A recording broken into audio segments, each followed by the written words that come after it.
दोस्तों नमस्कार। आपने पिछले कुछ सालों से देखा और सुना होगा कि भारत जब भी अपनी मिसाइलों का टेस्ट हिंद महासागर में करने की कोशिश करता है, खासकर बंगाल की खाड़ी श्रीलंका के आसपास में, तो उससे पहले ही चीनी नौसेना अपना जासूसी जहाज, जिसे वो रिसर्च शिप कहते हैं, उन्हें भेज देती है ताकि भारत या तो यह टेस्ट कर ही ना पाए या उन हथियारों से संबंधित सभी आंकड़े उन्हें मिल जाए। इस शिप का मकसद ये भी होता है जो हिंद महासागर है, जो अंडमान निकोबार का इलाका है या बंगाल की खाड़ी वगैरह है, जहां भारतीय नौसेना ज्यादा एक्टिव रहती है, वहां के समुद्र का अंदरूनी इलाका, क्योंकि समुद्र के अंदर भी पहाड़ होते हैं, घाटियां होती हैं, यहाँ तक कि गुफाएं भी होती हैं। और चीनी सेना इस पूरे इलाके का 3D मैप तैयार करने के प्रयास में है कि कहाँ समुद्र के अंदर पहाड़ हैं और कहाँ गुफाएं और कहाँ घाटियां, कहाँ गहराई कम है और कहाँ ज्यादा। ऐसा करने के मकसद की बात करें तो अगर एक बार चीन के पास हिंद महासागर और बंगाल की खाड़ी, अंडमान के आसपास का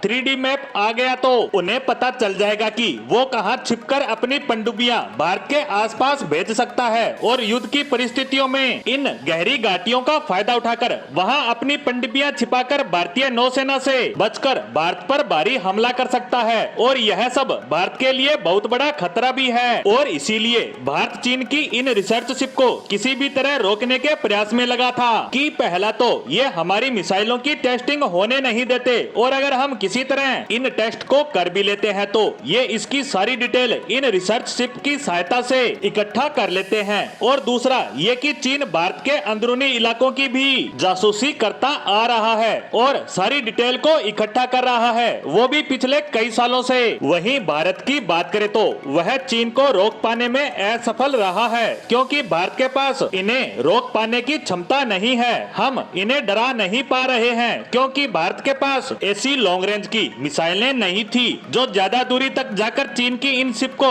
नष्ट कर सके। यानी हमारे पास लॉन्ग रेंज की एंटी शिप मिसाइल नहीं है जो इनके खिलाफ एक कारगर हथियार के रूप में काम करती है। दरअसल चीन भारत की नौसेना और उनके जहाजों से बहुत कम दूरी बनाकर रखता है, क्योंकि हमारे पास शॉर्ट रेंज की ही एंटी शिप मिसाइलें हैं, लेकिन उन्हें यह भी पता है कि भारत के पास स्टिक टारगेट पर हमला करने वाली मिसाइलें उपलब्ध हैं, तो वह इनकी रेंज से बाहर रहकर ही अपनी जासूसी करने से बाज नहीं आता। और इसी कमी के कारण भारत इन्हें अपने से ज्यादा दूर नहीं भेज पा रहा है, वह चीन को डरा नहीं पा रहा है। लेकिन अब यह पूरा खेल पलट चुका है, क्योंकि भारत ने अब लॉन्ग रेंज मिसाइल का टेस्ट कर लिया है और इसकी खास बात यह है कि इसकी रेंज लगभग 2500 किलोमीटर से भी ज्यादा है। यानी भारत अंडमान में इसको तैनात करता है तो इसकी रेंज में लगभग पूरा हिंद महासागर आ जाएगा, और अगर हम इसे बंगाल की खाड़ी में तैनात करते हैं तो इसकी रेंज में पूरी बंगाल की खाड़ी होगी, और वो भी बड़ी आसानी से। यानी अब